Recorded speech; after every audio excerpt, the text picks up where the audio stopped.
Imaginémonos que tenemos delante de nosotros, estamos nosotros presentes siendo uno de los alumnos científicos de Albert Einstein, y este genio absolutamente excéntrico empieza a darnos todo tipo de fórmulas y todo tipo de cuestiones. Cada uno de nosotros toma apuntes en su cuaderno, apuntes, grabador, lo que sea. Imagínense un aula magna de 1000 personas. Cada persona toma apuntes de lo que entiende, pero está fascinado, absorto por lo que ese genio total de Albert Einstein exponía, algo totalmente enigmático. Tenemos acá la textualidad de los apuntes de lo que cada uno escribe en sus cuadernos, y tenemos la oralidad, que es un continuo presente, eso que Albert Einstein escribe en el pizarrón. Albert Einstein murió. Sin embargo, al día de hoy, sus escritos se siguen, y los apuntes de las clases que dio se siguen debatiendo por la comunidad científica. Cada tanto ustedes van a ver artículos periodísticos y de divulgación científica que tal evidencia o tal hallazgo favorece, apoya, contradice, contrapone las teorías de Einstein, etcétera, etcétera, etcétera. Quiere decir que si bien las clases tuvieron de Einstein tuvieron un ámbito limitado, y él ya hace varias décadas que no está con nosotros. Dicho sea de paso, estuvo en Argentina, el hombre, Albert Einstein, y estuvo justo y caminó por la calle donde yo tengo mi apartamento. Así que inaugurando el templo, el club hebraica, el club judío más importante de Buenos Aires. Le ofrecieron también ser presidente de Israel, el primer presidente del Estado de Israel. Obvio que no aceptó, gracias a Dios. Porque tenía otra visión, ser científico. ¿Para qué traigo este ejemplo? El ejemplo tiene un fundamento. La Torá podría no haber estado escrita, y la ley de la Torá seguir absolutamente presente y vigente. Hay una primera cosa que tenemos que desaprender, que es que el texto de la Torá es la fuente de la revelación. No, no es así. El texto de la Torá no es la fuente de la revelación. ¿Qué significa esto? Cuando Dios se reveló en el Sinai, no solamente dio un conjunto de preceptos, de mandamientos en un sistema legal, civil, penal y comercial para un pueblo, o para todos los noágidas, reiterando, revalidando y refrendando las leyes noágidas. Aparte de unos comandos, aparte de unas líneas, dio una oralidad, igual que un profesor en la universidad explica, y lo principal no es el apunte que el alumno toma, porque cada uno lo ve desde su costado y cada uno puede condensar en un apunte. Imagínense, este es el apunte de hoy. Ahora se llega a ver. ¿Se llega a ver? ¿Ven ahí? No sé si la luz me permite. Sí, Rab, se puede ver. Apunte. Generalmente, cada uno tiene su forma de resumir. Yo generalmente siempre, por definición, hago una carilla, cada uno tiene cada maestro con su librito. Cuando tengo que dar disertaciones, divido en 7 puntos, cada punto lo divido en otros 7, y ya está, esta es mi forma. Y siempre va a ocupar una carilla. Otro va a tener un libro entero, otro va a tener, cada uno va a tener su cosa. Sin embargo, cada uno va a capturar de la oralidad un aspecto. Ahora, ¿qué pasa? Y a ustedes les pasa todo el tiempo, a mí me pasa mucho más. ¿Qué pasa cuando una persona, después de haber presenciado algo muy profundo, una clase de un científico muy profundo, hace un apunte, escribe el resumen o el aspecto más significativo de lo que participó, quiere volver a leer? ¿Qué va a pasar? Muchas veces la persona dice, no entiendo cuando yo escribí a qué me refiero. No entiendo ni siquiera mi letra. A mí me pasa todo el tiempo que yo escribo 2 o 3 días antes de una disertación y después ni siquiera me acuerdo de qué se trata. Porque al momento de pensar las cosas, o de revelación, de la oralidad, o de la investigación y del estudio y la organización esquemática de una clase, no importa, tenemos, se llama en la Kabbalah, toda la luz presente de ese intelecto. Cuando lo queremos condensar en palabras, solamente un aspecto mínimo va a estar reflejado y desconectado de lo que era la oralidad. O sea, la indicación con todos los detalles. Cuando Dios entregó la Torá en el Sinai, no solamente entregó los comandos que están escritos en el Pentateuco. Junto con eso, y para aplicar eso, entregó un cúmulo de oralidad. Ese cúmulo de oralidad refiere a detalles pormenores y reglas de cuándo, cómo y dónde aplicar cada ley en todos los casos posibles. Obviamente que entregó todo eso y fue desgranado en el monte Sinai y fue desgranado en los 40 años del desierto y después en los 3.333 años de cadena milenaria de estudio y de transmisión. De tal forma que la Torá podría no haber estado escrita, igual que en la comprensión de una clase oral podría no tener apunte. De hecho, a niveles académicos se sabe que hay como dos técnicas para estudiar. Una técnica dice grabar y capturar y filmar y escribir, y otra técnica dice al revés. No captures nada de eso, vos prestá atención y concentrate. Porque si a veces tenés muletilla de apoyo, capaz que no te concentras en el momento. Son dos cada uno con su forma. Acá algo similar.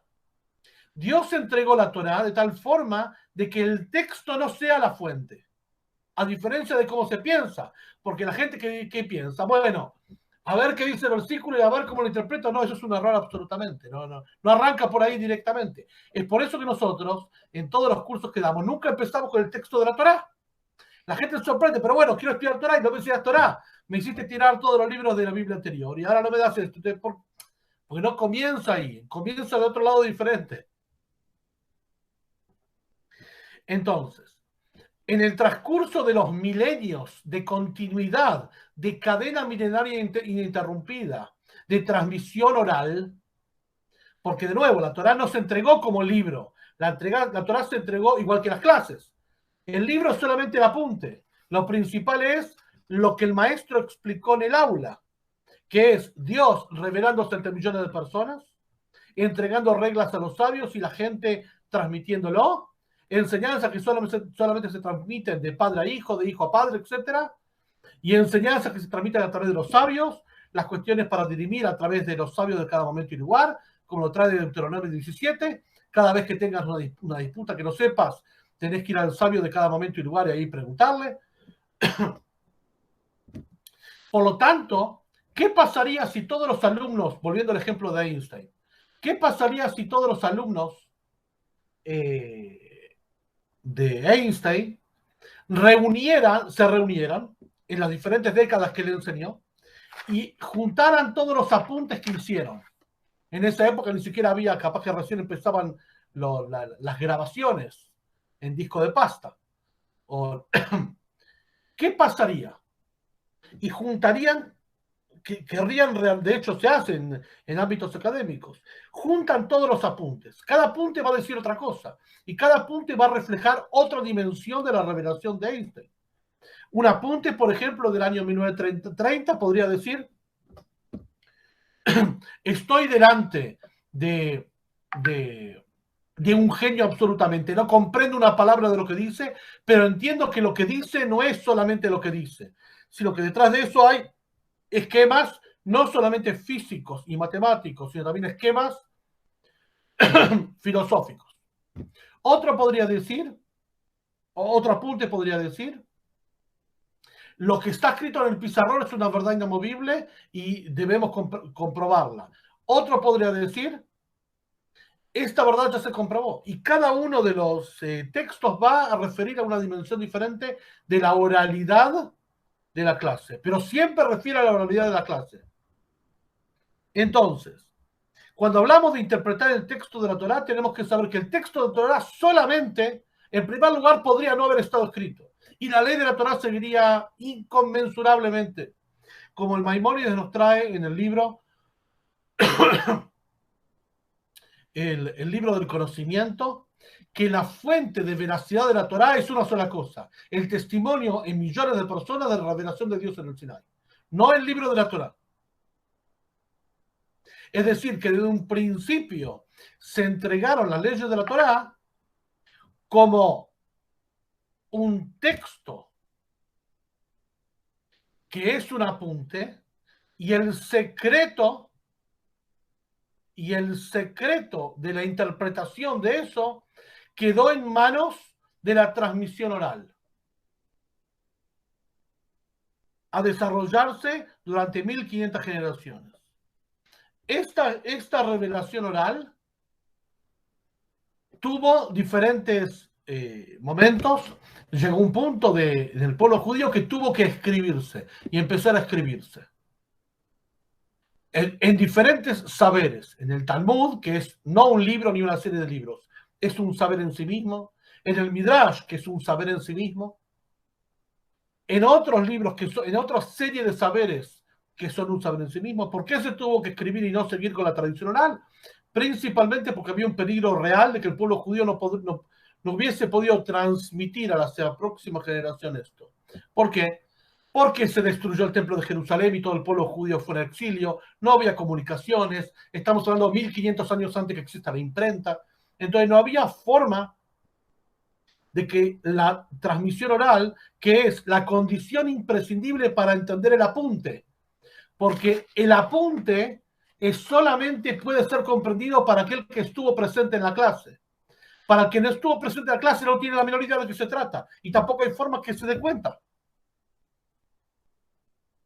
Porque el apunte es una condensación de lo que se dio. O sea que hasta ahora tenemos que la Torá se entregó en dos vías: la oralidad, que es la principal, y la textualidad, que es solamente un resumen en texto del insinuado de lo que dice la oralidad. Pero es obvio que desenganchar la textualidad de la oralidad es imposible. ¿Qué es imposible? Vuelve al libro incomprensible. Y este es el primer error que cometen otras naciones al tomar el texto de la Torá. Tomarlo desenganchado de la tradición oral, repudiando su entrega original de cómo fue y cómo tiene que evolucionar.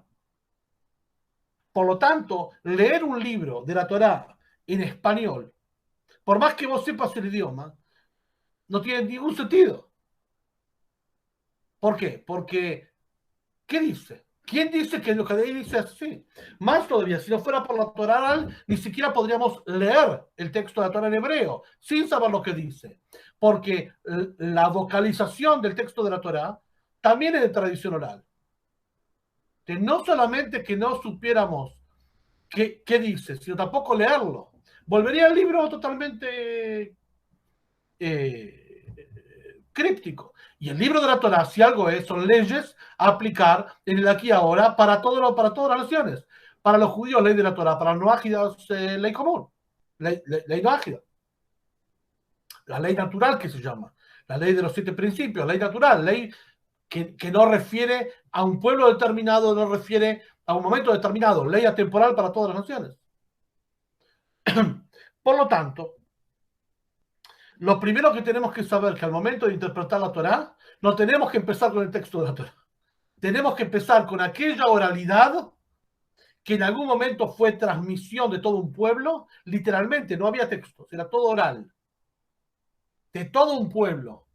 Obviamente con regulaciones y contralores para asegurarse que la transmisión oral sea exacta y no haya desviaciones del camino. Hasta que hace aproximadamente 2100 años, la situación era tal que se tuvo que terminar escribiendo. Igualmente, esa escritura de la ley oral dio lugar a una serie de reescrituras y relecturas, porque también fue escrita comprimida. Me refiero a la Mishnah y el Talmud, que son las primeras prototipos del ordenamiento de la Torah oral, que es el complemento imprescindible para entender. Y ahora voy a traer algunos ejemplos para que no quede en el aire y van a ver esto. Para comprender la Torah y para poder aplicar sus leyes, en primer lugar. Hasta ahora lo que tenemos no es que vos lees la Torah y ves que empezás a interpretar qué dice. No es así. Igual que tampoco lees la ley de tu país y tus derechos laborales. Así. No funciona así. Hay toda la metodología jurídica que refiere a eso. O sea que hay especialistas, hay técnicas, hay contralores. Está dado. No tenés que hacerlo vos, ya está dado. Uno puede aprender y eventualmente consultar.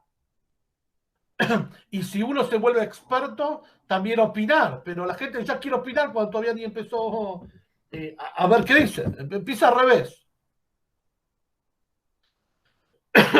Esto para arrancar. Durante los últimos 2100 años, a causa del desarrollo del Talmud, del Midrash y de toda eh, la ley y la transmisión oral de los sabios, cuando hablamos de los sabios hablamos de algo muy específico, del periodo de la conducción del pueblo judío posterior a los profetas, ¿sí? Sabemos que cuando se destruye el primer templo de Jerusalén, terminó la época de los profetas. No hubo más profetas y no va a haber más profetas. Porque la profecía tiene que ver con la revelación y esto no hay más. Empezó la época de los sabios, o sea, la conducción que es no por revelación, sino por deducción y estudio en base a las normativas que se dieron en el Sinai. Las reglas de aplicación, ahora vamos a ver unos ejemplos respecto de eso. El periodo de conducción rabínica que tiene que ver desde el año menos 300 de esta era hasta el año más 500 de esta era. Esos 800 años aproximadamente, de eso hablamos cuando hablamos de los sabios. O sea, que el pueblo judío estaba aglutinado bajo algún tipo de entidad autónoma. La nación de Yehudá, tanto en el territorio de Israel como en diferentes territorios, pero una entidad. El pueblo estaba aglutinado, los sabios podían aplicar la ley. Y podían debatir, y estaban todos juntos, y esa ley era vinculante a nivel civil, penal y comercial. Nosotros no lo vemos así, porque estamos acostumbrados a vivir en estados, especialmente de la Revolución Francesa para acá, un poco antes, un poco antes de eso en adelante, donde hay una división entre ley y espiritualidad. Entonces, claro, sobre la espiritualidad puede decir total cualquier cosa. Total, cuando vieron tus derechos, tenés una ley que te ampara, un sistema judicial. El primero que abogó por el sistema judicial es la ley noágida, hace 4100 años, el color violeta del arco iris. Pero la Torá nunca fue así. La Torá es la ley que también incluye el precepto de ir a los tribunales de justicia. Entonces, cuando hablamos de la Torá no hablamos reducido al ámbito espiritual, interior y mensaje. Hablamos de una ley concreta que tiene que regular la vida de las personas en todos los ámbitos.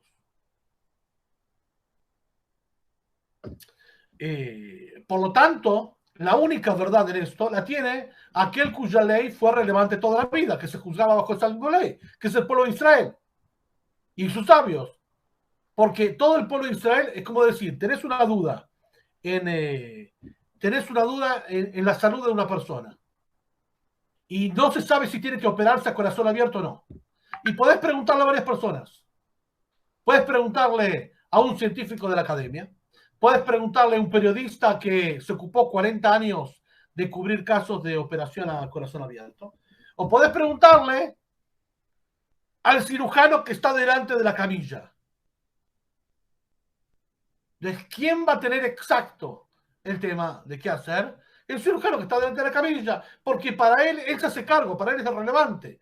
Él no va a opinar o no operar, porque sabe que si lo va a hacer con total responsabilidad, porque no solamente depende de la vida de la persona que tiene delante de él, también de su matrícula profesional, que le haga un juicio penal que se llama la praxis, y una serie de derivaciones. Y obvio que esa persona no va a decidir sola, va a tener una serie de contralores, los enfermeros, los anestesistas, los dueños del hospital, etcétera. Porque el tema es la responsabilidad, quién se hace cargo. Y obvio que el pueblo judío toda la vida se guió con esa ley. Que no hay otra autoridad para saber qué dice la Torá, sino el pueblo judío y sus sabios. Punto aparte, ¿no? En esto es taxativo. Digo, para cortar de raíz todo tipo de opción, de poder saber qué dice la Torá fuera de ese marco, porque es algo ajeno. Eso también hay que ayudar a desaprender todo eso. Mucha gente es natural que se acerca al monoteísmo de la Torá para ver qué dicen los judíos de la Torá. Digamos, es algo incomprensible. En ninguna religión pasa eso. Imagínate que yo me acerque a un imán y para que le explique yo qué dice el Corán. O ustedes. Y le voy a discutir. No, no, no. Vos tenés un velo en la cabeza. El Corán no dice así. Dice así. Esto es incomprensible. Entonces, seguro que la única cosa es esto, porque todo, y cualquier persona lo puede reconstruir, cualquier persona que va a una biblioteca judaica auténtica puede reconstruir todos los 3.333 años en generación, no solamente en estudios, sino culturalmente, puede reconstruir cada eslabón de esos años, dónde el pueblo judío estuvo, en qué parte estuvo, qué hizo, qué no hizo, cómo aplicó la ley, cómo no aplicó la ley. Se puede reconstruir todo el hilo, porque de hecho este es el espíritu del versículo que decimos en el Shema Israel, en Deuteronomio, perdón, cuando Moshe, antes de morir, Moshe bien claro dice,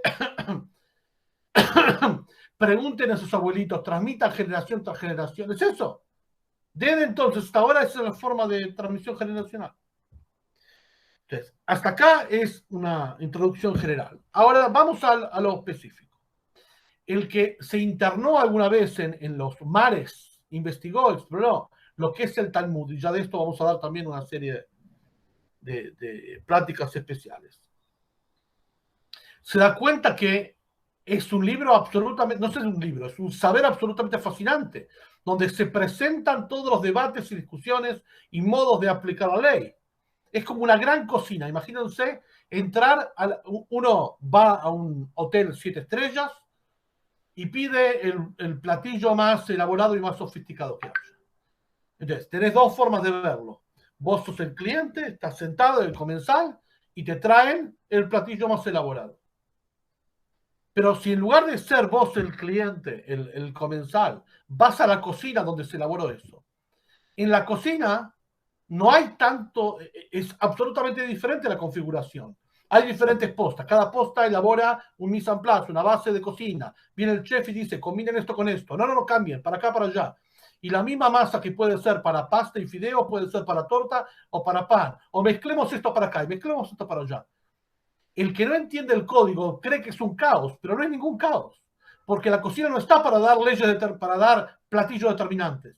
Está para jugar y combinar, a ver esto con esto, esto con esto, esto con esto.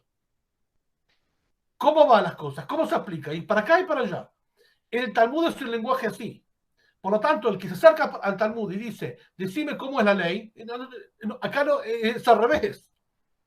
¿Cómo es la ley? Hay otra serie de libros, que es la halajá, la ley a aplicar, halajá le maasé. Pero el Talmud es exactamente inverso. Probamos y elaboramos a través de las leyes, de las normas que la Torah nos dio para hacerlo, las normas de estudio, de interpretación y de aplicación, todas las formas posibles y combinables para llegar a las múltiples interpretaciones del texto de la Torah.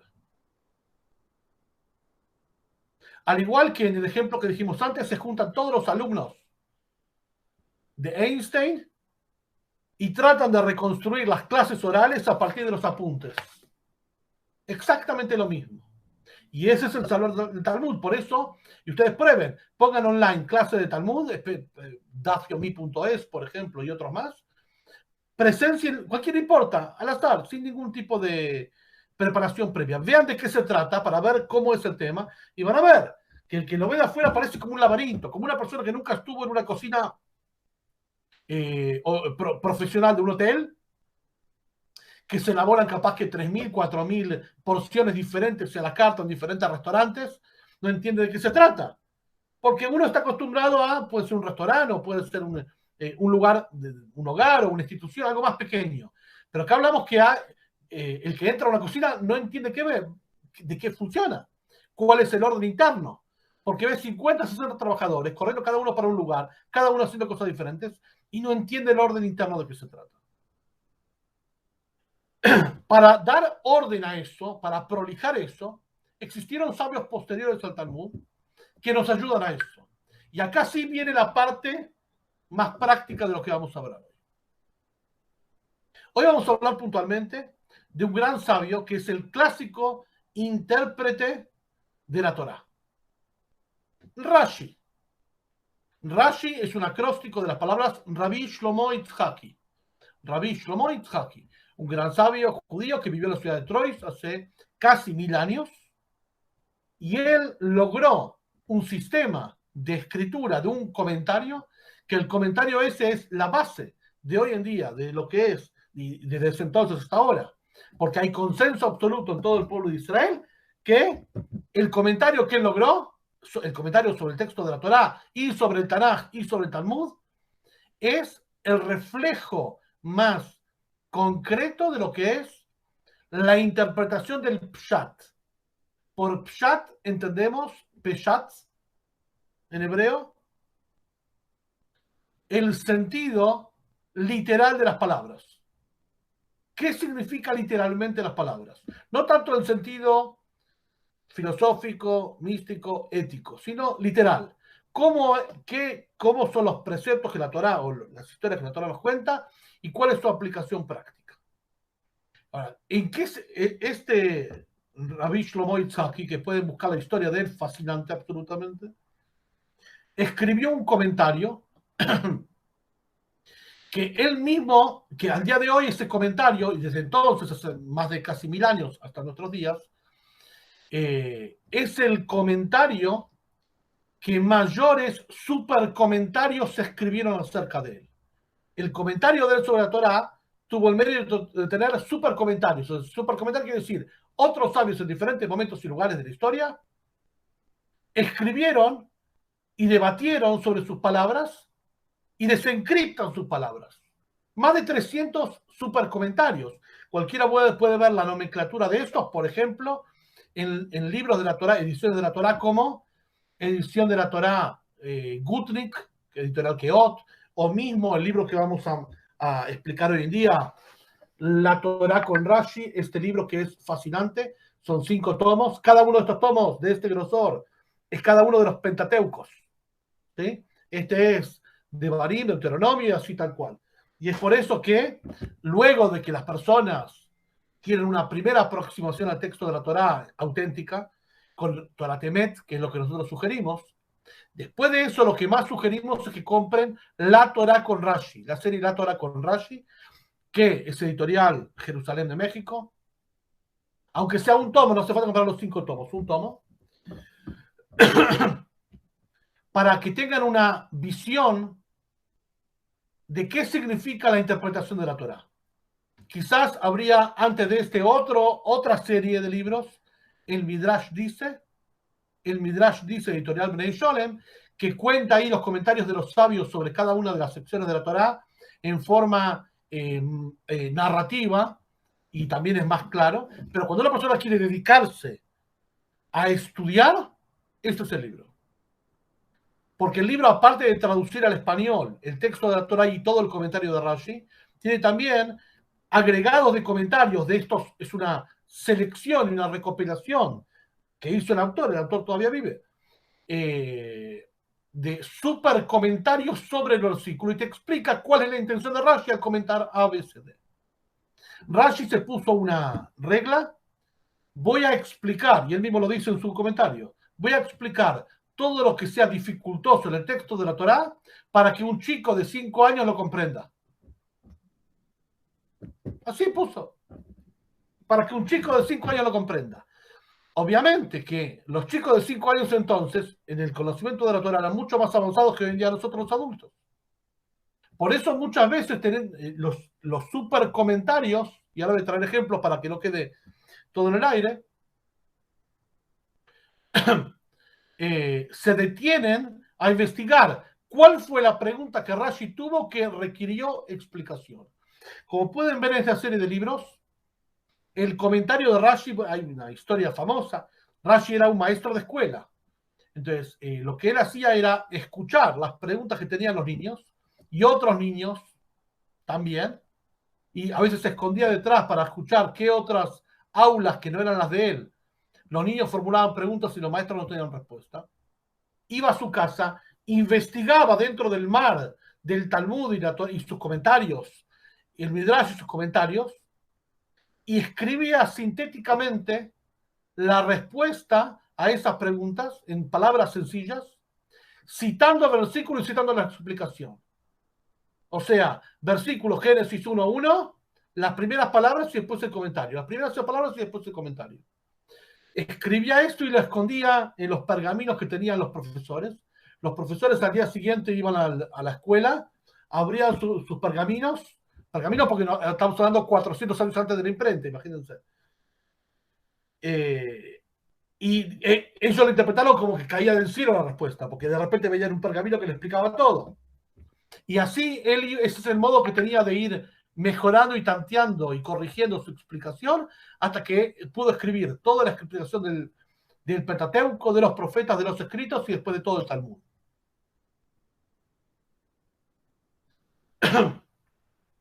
Lo que vamos a hacer ahora entonces es, tomando a alguien concreto la explicación de Rashi sobre el Pentateuco, ver cuáles son esas reglamentaciones y cuándo un versículo se puede aplicar o interpretar literalmente o cuándo no y de qué forma. Obviamente que son solamente ejemplos de cómo sería, porque para estudiarlo a fondo deberíamos estudiar las 14 reglas que el Maimónides establece para saber si un versículo se refiere literal o no, o los 13 principios no de monoteísmo, sino con los cuales la Torah se interpreta de Rabbi Ishmael. Quiere decir que hay muchas derivaciones, porque de Sinai no solamente recibimos el modo de aplicar los preceptos, de Sinai también recibimos las reglamentaciones y los patrones comunes para inferir leyes. Patrones comunes del texto, que esto lo vamos a ver también, donde el texto dice A y dice Z, se puede tender un puente y transportar de acá para allá, y eso lo recibimos del Sinai, nadie lo inventó. Entonces, vamos a traer ya directamente ejemplos para bajarlo a la práctica. ¿Listo?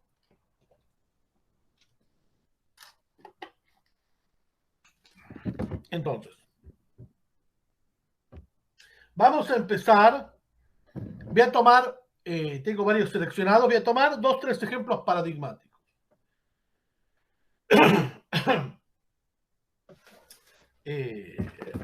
Vamos a tomar, por ejemplo, acá, del libro de Bereshit, de Génesis. Una de las clásicas preguntas a la gente, sin saber todo esto, empieza leyendo la Torah, cuando en realidad, antes de la Torah hay que estudiar las reglas de cómo estudiarla. Porque para algo hay un manual de instrucciones de cómo hacer las cosas. Es por eso que nosotros en las clases decimos, comprar la Torah, lo primero que la gente quiere es comprar una Torah, un Tanaj, lo que sea. Yo entiendo, y por eso le damos comprar Torah Temet, para que veas de qué se trata. Y más que todo porque hay necesidad grande de reemplazar, bueno, ya tiramos la Biblia, ahora qué me das. Pero sabe que para poder comprender realmente a fondo, tenés que estudiar las reglas. Parte de las reglas tienen que ver con lo que vamos a ver hoy en día, que es básicamente lo que siempre proponemos para las personas que se acercan al monoteísmo de la Torah. Principios universales, principios que tienen que ver con los pilares de la fe, que tienen que ver con esto. Ahora vamos a ver por qué. Y 2 o 3 elementos para acercarse al texto de la Torah. Entonces, una de las primeras cosas que la persona pregunta es sobre Génesis 1:26. Génesis 1:26, hablamos que Dios, estamos hablando de los 6 días de la creación, el Eterno empieza a crear cada día otra de las cosas en la creación, desde los cuerpos celestes, las plantas, los animales, y llega este versículo que dice así: Dios dijo, hagamos un hombre con nuestra imagen, conforme a nuestra semejanza, y que domine sobre los peces, etc. Entonces la gente dice, bueno, la gente quiere decir el no versado, o la persona que se aproxima al texto de la Torah, pregunta, hagamos un hombre. ¿Qué quiere decir? Que son 2. Que sí que hay 2 dioses. Este argumento es obvio que no funciona. ¿Por qué? Porque es obvio que los principios del monoteísmo nos hablan y hablan por doquier con evidencias que eso no es. Entonces, este versículo seguro que no está hablando de una cosa literal. Hagamos un hombre. ¿Qué dice el comentario de Rashi sobre esto? De aquí aprendemos sobre la actitud humilde del santo, bendito sea. Pues debido a que el hombre iba a ser creado a semejanza de los ángeles y estos lo envidiarían, Dios aconsejó con ellos. Obvio que Dios no necesita aconsejarse con nadie. Cuando describimos la magnificencia de Dios y su estado todopoderoso, su naturaleza todopoderoso quiere decir que todas las virtudes están en él. También la humildad. La humildad es una virtud. Ahora, ¿cómo Dios puede ser humilde? Humildad y Dios parece que son contradicción. No. Si eres todopoderoso, tiene que tener también humildad. Entonces, al expresarse en la Torá en lenguaje plural, nos está indicando, como igual que incluso al día de hoy en español, muchas veces se utiliza el lenguaje plural como forma de respeto a un equipo, a pesar que el triunfo es nuestro.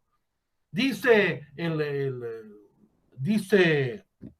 el jugador de fútbol número 10, nosotros lo hicimos, nosotros metimos todos los goles. No metiste, vos metiste todos los goles. Para no decir que lo hiciste vos, repartís tu mérito a los demás. Es un modo, incluso en español contemporáneo, no solamente antiguo, de respeto y consideración y un modo de humildad. Para cuando la Torá nos cuenta la creación, nos está indicando que Él es el creador. Un tipo de creador cuya naturaleza es ser todopoderoso. Si es todopoderoso, tiene que tener todas las virtudes. También ser humilde. Esta interpretación no es literal. Claro, porque de un principio no fue escrito literal. Porque nadie va a entender, ningún monoteísta va a entender que hagamos un hombre quiere decir que somos muchos. Porque va en contra de los principios del monoteísmo. Porque no vamos del texto de la Torá a inferir qué quiere el monoteísmo. Es al revés. Vamos de los principios del monoteísmo a la Torá. Es exactamente al revés de cómo hacen todas las religiones. Porque, de nuevo, y conectamos con el principio, la fuente de la revelación de la Torá no es el texto. La fuente es la oralidad. Y si la oralidad de la Torá lleve al pie, la Torá oral, nos indica los principios del monoteísmo, entonces sabemos que, tal cual, obvio que cuando hablamos de nuestra imagen, Dios no tiene imagen, entonces, ¿qué es nuestra imagen? Seguro que el ser humano tiene alma, moral, decidora del bien y mal, o sea, puede romper su propia naturaleza y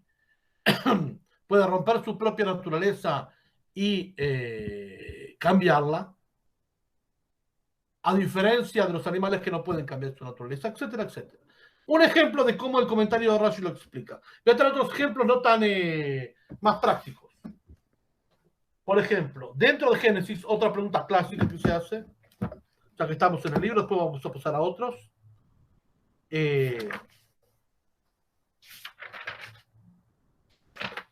Y yo llegué a esto porque muchas personas no ágidas, cuando empiezan a estudiar la ley no ágida, me preguntan esto por errores que la gente leyó y aplicó.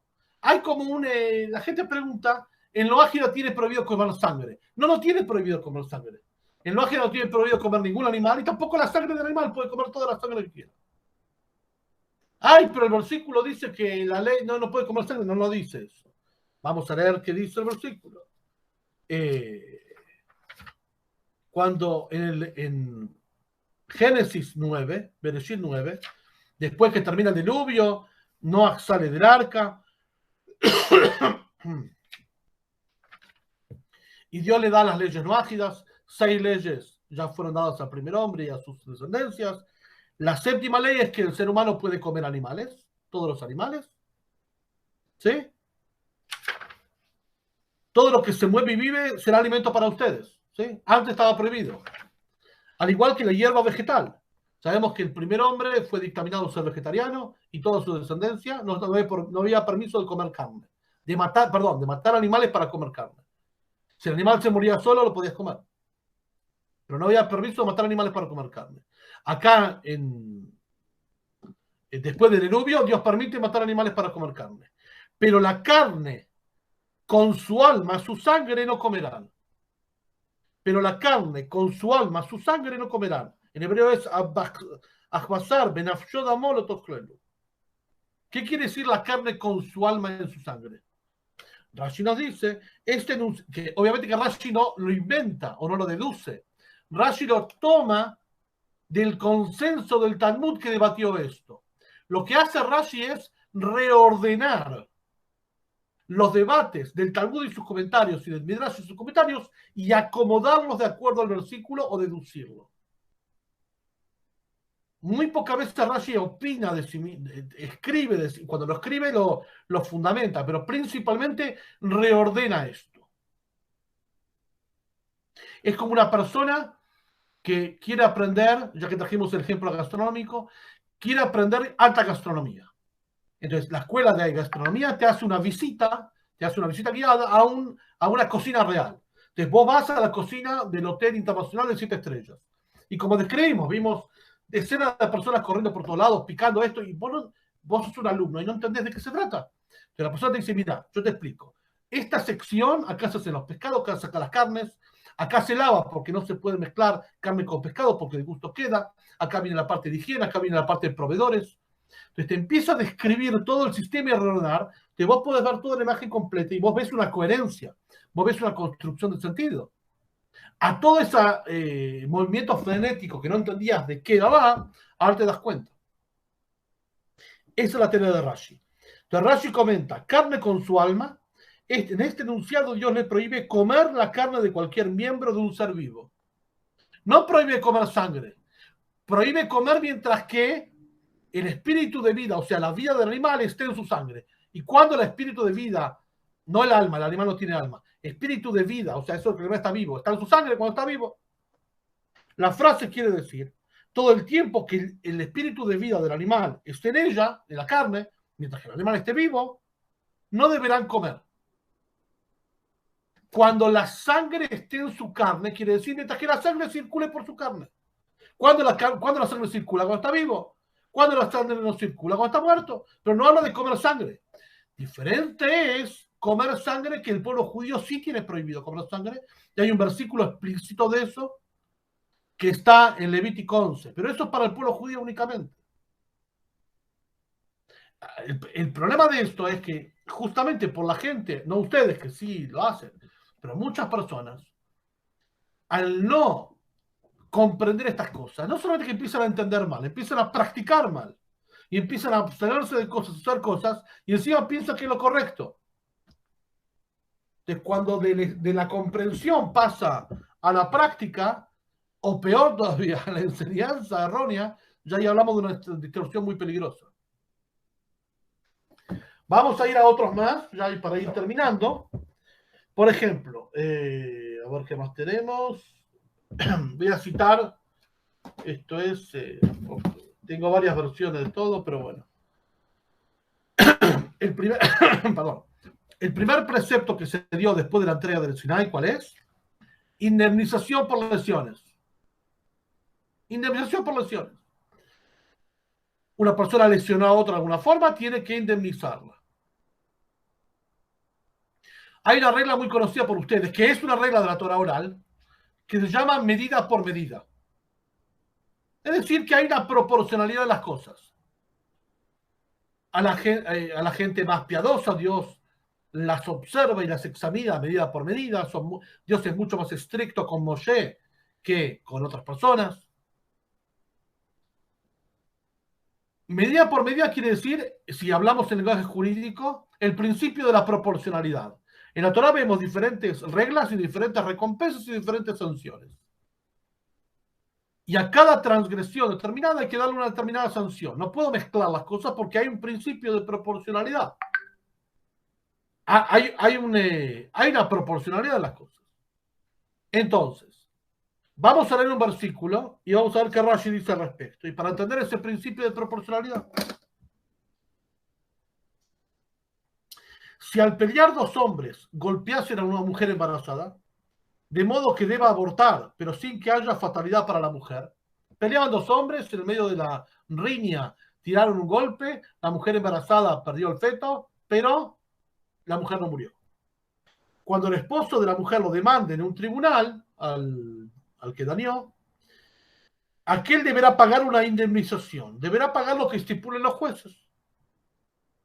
Si en cambio resultase una fatalidad, darás vida por vida, ojo a cambio de ojo, diente a cambio de diente, mano a cambio por mano, pie amado por pie, quemadura a cambio de quemadura, herida a cambio de herida.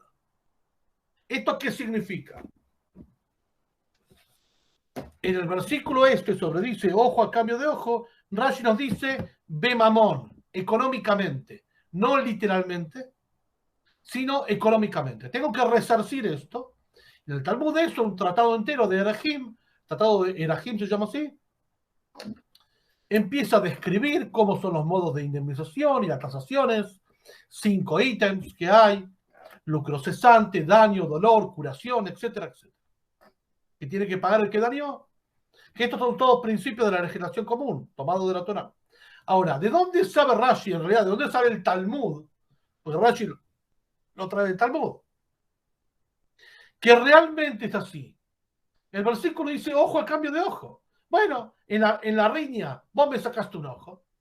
Yo te saco un ojo. ¿Cómo sabe que dice Rashi? ¿Cómo sabe que esto no es así? Que esto es, yo te saqué un ojo, yo deberé resarcirte económicamente la capacidad de vista de acuerdo, obviamente, a un parámetro, ¿sí? Igual que hoy día hay algoritmos, y hay, no algoritmos, no, todo tipo de ecuaciones, la capacidad de un ojo, las empresas de riesgo, ART y todo eso lo saben perfectamente. El Talmud dice lo siguiente. Hay un principio de proporcionalidad en las cosas. Imagínate que vos golpeás y le dañás un ojo a una persona tuerta. Tuerta, ya un ojo no veía. Ahora le golpeaste un ojo, ¿sí? Y quedó ciega totalmente. Entonces vos qué decís, ojo por ojo. Bueno, la persona que quedó ciega me quiere sacar un ojo a mí, pero yo veo, él no ve directamente. ¿Dónde está la proporcionalidad? No es lo mismo tener un ojo que no tener nada. Pues tener nada perdió totalmente la capacidad de visión. De no rezarse eso. Acá el Talmud entiende que no tiene que ver con sacar un ojo o no sacar un ojo. Acá tiene que ver con resarcir al damnificado. Este principio de resarcir al damnificado cruza transversalmente todos los preceptos, que es cuando la gente dice, bueno, ¿cómo pido perdón? Preguntar al revés, no cómo pedís perdón, preguntar cómo resarciste el daño que hiciste, que es otra cosa. Porque cuando hablas de cómo pedir perdón, vos tenés complejo y tenés cargo de conciencia y querés sacártelo de encima. Pero acá hay otra cosa, acá hay un daño damnificado. Cuando el versículo dice, por ejemplo, de Tzedakah, no tenés que ver cómo vos das, tenés que ver lo que el otro necesita, que son dos cosas diferentes. Porque vos querés dar de acuerdo a lo que vos tenés o podés conseguir. Pero eso no necesariamente tiene que ver con lo que el otro necesita. ¿Qué hace la gente? Termina el verano, termina el invierno, la ropa que ya no usa la da en donación. Pero eso no es la tzedakah de lo mejor. Anda a comprar una remera y dale. ¿Por qué lo que a vos no te sirve te lo tenés que dar? ¿Por qué otro tiene que recibir usado? ¿O gastado o con polilla? ¿Por qué? ¿Querés ser tzedakah? En cualquier época del año, comprar una ropa y dale nueva. Eso es... No empieza por vos, empieza por lo que el otro necesita, empieza por el principio de reciprocidad. Último versículo, hay muchos, pero el versículo que hablamos en la última clase de la clase que damos en YouTube todas las semanas, para terminar. Hoy fuimos muy intensos y dimos mucho, pero bueno, para ir avanzando, tenemos que ir avanzando en el estudio, no solamente... Deuteronomio 6, Deuteronomio de Barín 6, versículo 4. Dice, Shema Israel, Hashem Elokeinu, Hashem Echad. En hebreo en español es, escucha, oh Israel, el Eterno que es nuestro Dios, el Eterno será uno. El Eterno que es nuestro Dios, el Eterno será uno. ¿Qué es esto? ¿Y cuál es la pregunta? El Rashi comenta algo. Pero ¿cuál es la pregunta que un chico de 5 años se preguntaría sobre el versículo? Shema Israel, escucha Israel,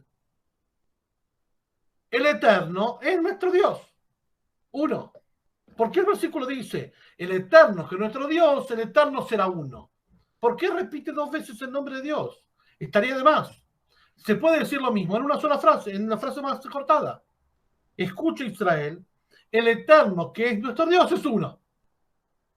pero no dices, y sería gramaticalmente más correcto, repito.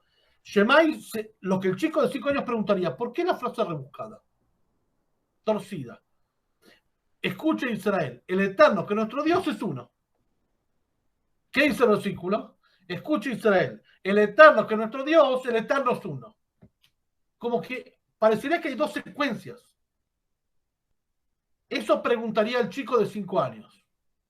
Sobre esto, el comentario de Rashi comenta lo siguiente. Miren qué lindo. Voy a leer el comentario de Rashi, pero previo las notas y llamadas de el libro La Torah con Rashi, que es fascinante para empezar a comprender, y aparte tiene la virtud de esto de tener contacto con la fuente directa. Siempre hablamos que hay un tipo de literatura que es más amigable para comenzar, inicial, que no son las fuentes directas, y después libros como estos que nos acercan a las fuentes directas. Rashi es una fuente directa, pero justamente como fue escrito hace tanto tiempo, requiere este tipo de ayudas y comentarios para poder acceder a la fuente.